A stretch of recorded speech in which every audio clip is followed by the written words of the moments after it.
পেঁয়াজ ভাজা ভাজা হয়ে গেছে, এবার একটু আদা দিয়ে দেবো, হলুদ দেব,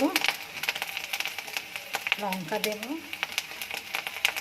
জিরের গুঁড়ো, ধনের গুঁড়ো, সামান্য একটু জল দিয়ে দেবো।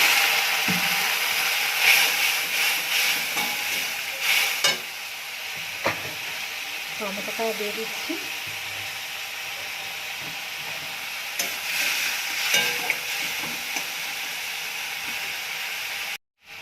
এবার নুন দিয়ে দেবো, নুন দিয়ে নেড়ে ছেড়ে একটু ঢাকা দিয়ে দেবো।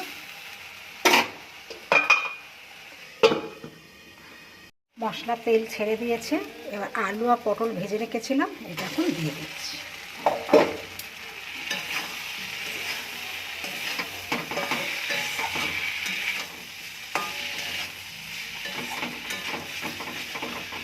নেড়ে ছেড়ে জল ঢেলে দেবো। এবার আমি জল ঢেলে দেবো।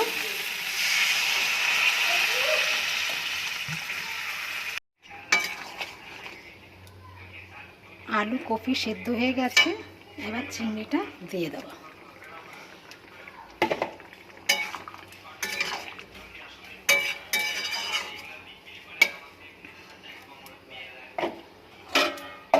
ঢাকা দিয়ে রেখে দেবো। তরকারি হয়ে গেছে, আর গরম মশলা দিয়ে গ্যাস বন্ধ করে দেবো।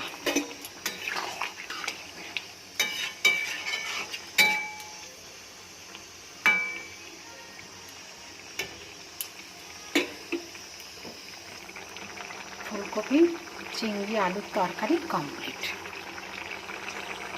এবার গ্যাসটা বন্ধ করে দেবো, দিয়ে কিছুক্ষণ ঢাকা দিয়ে রেখে দেবো।